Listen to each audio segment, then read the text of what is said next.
Ketika Quran diturunkan, Allah memilih bukan Romawi, bukan Persia. Karena Romawi sudah maju, Pak. Nanti orang berkata, pantas bisa maju yang turunnya di Romawi. Persia sudah punya kekaisaran. Bisa berkata, ya nggak ada mukjizat ya orang turunnya di tempat yang sudah maju. Allah turunkan di tempat yang paling terbelakang, di tempat yang paling kacau. Saking kacaunya disebut jahiliyah. Kriminalitas tinggi. Saya sudah sering sampaikan, pemabuk paling profesional ada pada saat itu. Pezina paling ulung ada. Mabuk pemula mabuk zaman jahiliyah itu sehari 5 kali. Pemula. Pezina nggak usah ditanya, udah banyak. Ya, kalah lah yang sekarang itu. Dan jangan ikut-ikutan. Maaf, pembunuh, wah, hampir tiap hari. Bahkan duel-duel sudah biasa. Semua ada. Quran tuh turun di situ, Pak. Peradaban nggak ada, gelap semua. Udah, pokoknya riba, semua tipu-tipu, ada semua lah. Nggak ada saingan.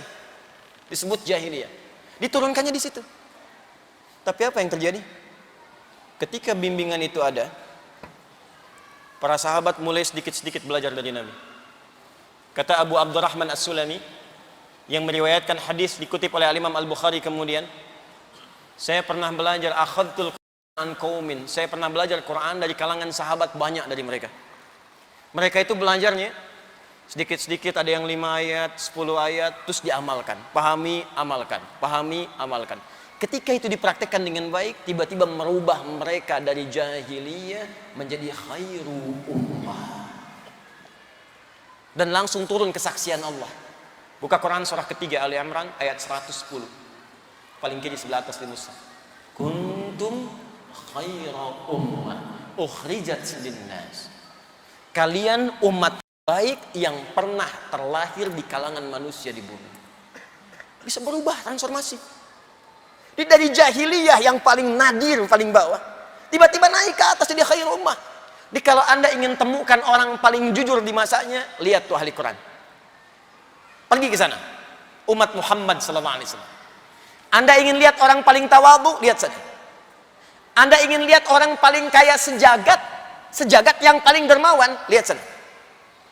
Abdurrahman bin Auf mempraktekkan metode Quran yang dibimbing oleh Nabi. Modal pakaian jadi orang paling kaya di masanya. Apa pekerjaannya? Allahu Akbar. Udah nggak usah ditanya bagaimana dermawannya. 1/3 orang Madinah pernah dilunasi utangnya oleh beliau. 1/3 orang Madinah pernah diutangi oleh beliau. 1/3 orang Madinah pernah disantuni oleh beliau. Artinya sependuduk Madinah dibantu oleh beliau. Saking kayanya. Kapaknya terbuat dari emas. Itu baru satu. Khalid bin Walid, pernah dengar? Masuk Islam, belajar bimbingan Quran. Nabi punya sahabat 12.000, 38-nya panglima. Kualitas satunya bisa menaklukkan Persia dan Romawi.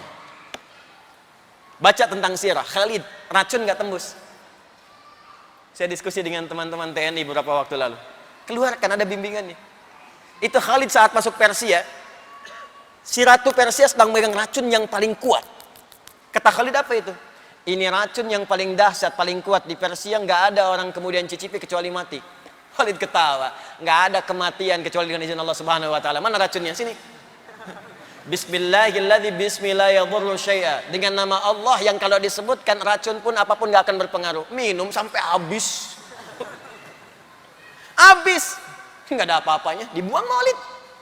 Apa komentar ratu itu? Kata orang ini, kalau semua pasukan jenderal-jenderal muslim seperti ini, maka sudah tidak akan ada yang bisa menandingi sedunia ini. Sekarang siapa yang bisa minum begitu? Mana racunnya?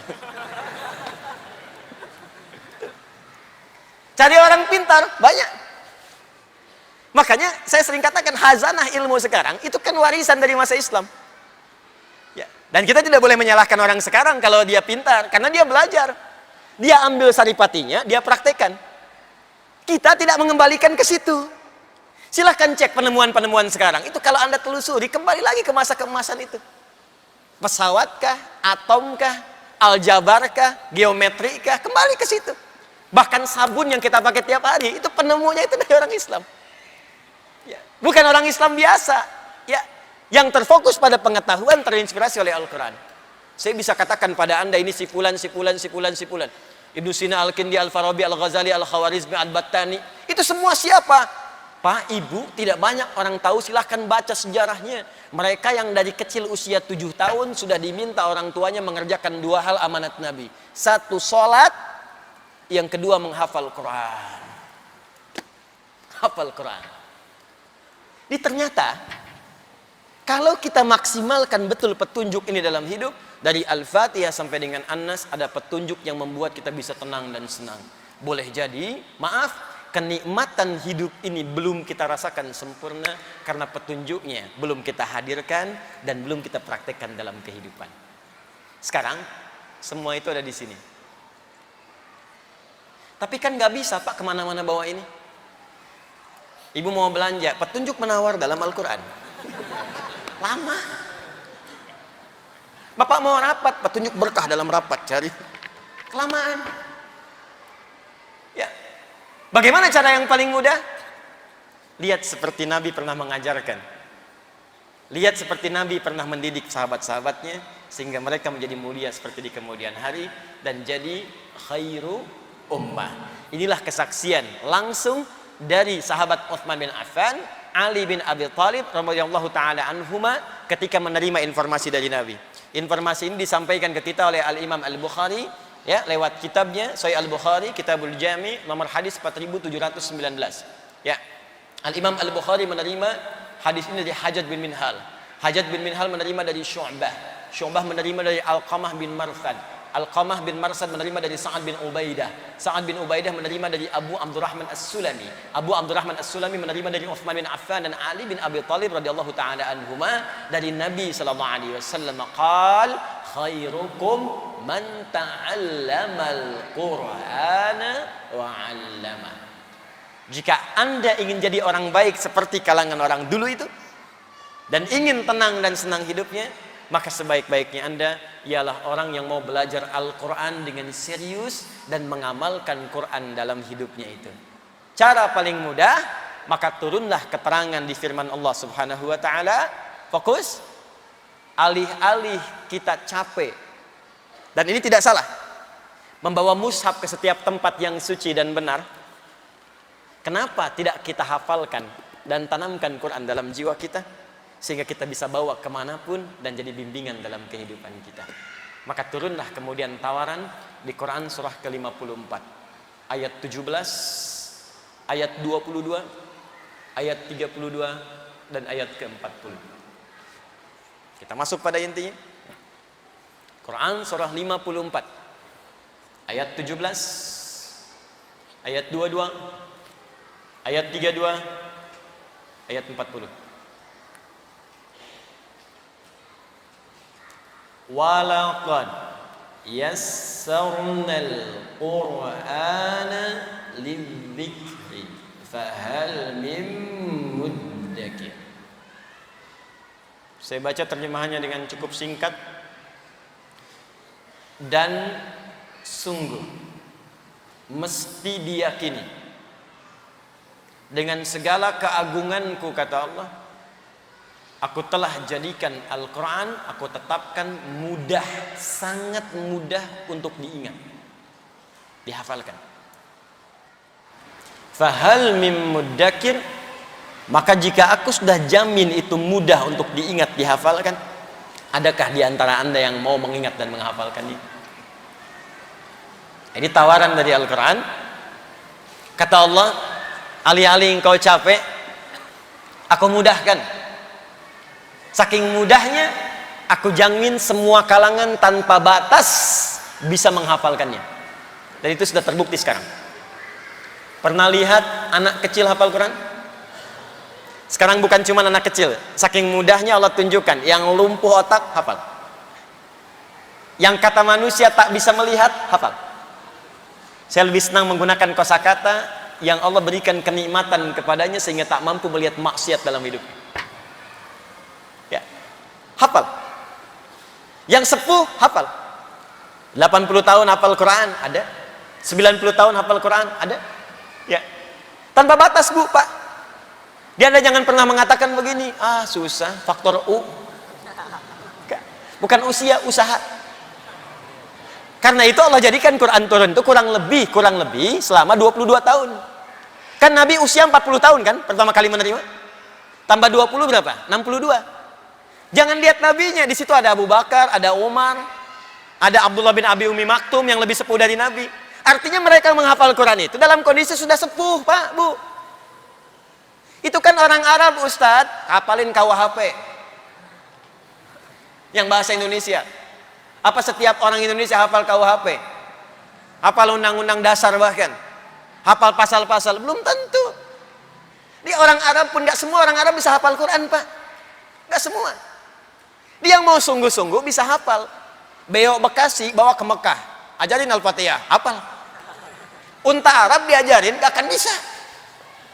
Ya bukan karena gak bisa bicara atau yang lain, ini filsafat bahasa saja. Karena tak mau usaha, gak mungkin. Jadi semua diberi kemudahan. Ini tidak berlaku hukum Arab atau non-Arab. Gak berlaku. Pernah dengar kisah Abu Jahal hafal Quran? Tidak. Abu Lahab turun surah Al-Lahab. Tapi belum tentu Abu Lahabnya hafal Quran. Belum tentu. Jadi kalau Anda tidak menginginkannya, kalau Anda bahkan bertentangan dengannya, mustahil Anda bisa menghafalkannya. Tapi poinnya, aku jadikan mudah, kata Allah, Quran bisa dihafal dari sejak zaman Nabi sampai tanpa batas. Yang tak melihat ada Abdullah bin Abi Umi Maktum. Yang anak kecil ada Ibnu Abbas, ada Ibnu Omar. Yang anak remaja sampai dewasa pemuda ada Ali bin Abi Thalib. Yang kalangan ke atas dikit ada Utsman bin Affan. Anda pedagang, Anda pengusaha, Anda orang kantoran, Utsman sama. Anda birokrat, Amr bin As sama. Anda punya kedudukan, Muawiyah juga punya. Tapi mereka semua ahli Quran. Bahkan penulis wahyu. Maka saya tanya pada Anda, sesibuk apa Anda? Punya kedudukan sebesar apa? Anda telah menaklukkan apa? Muawiyah itu presiden dulu, hafal Quran, penulis wahyu. Anda telah mimpin apa?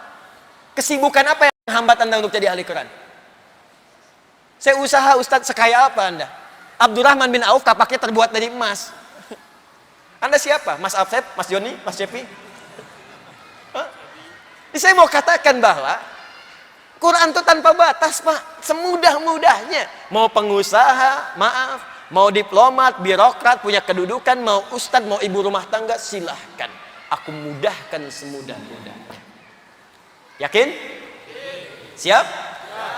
Nah, kalau sudah siap, kalau sudah komitmen, maka motivasi awalnya, kata Allah, mesti sesuai dengan tuntunan yang telah Allah tetapkan dalam Al-Quran. Jadi kalau Qurannya ingin jadi hudan, begini caranya. Karena nanti banyak orang menghafal Quran tapi nggak jadi hudan. Karena salah menghafal, Pak, Bu. Demi Allah saya katakan, tolong catat ini ya nasihat saya. Kalau Anda titipkan anak-anak Anda menghafal di tempat-tempat hafalan, termasuk di pesantren, tolong cek cara menghafalnya. Apakah jadi hudan atau tidak? Karena banyak sekarang orang yang hafal Quran, hafal surat-surat tertentu, tapi nggak jadi hudan dalam hidupnya. Penghafal Quran penipu, ada. Penghafal Quran preman, ada. Penghafal Quran pemalsu ayat, ada. Penghafal Quran tukang bolak-balik ayat, ada. Masa hafal kulhu semua agama sama? Berarti suratnya nggak menjadi hudan dalam dirinya.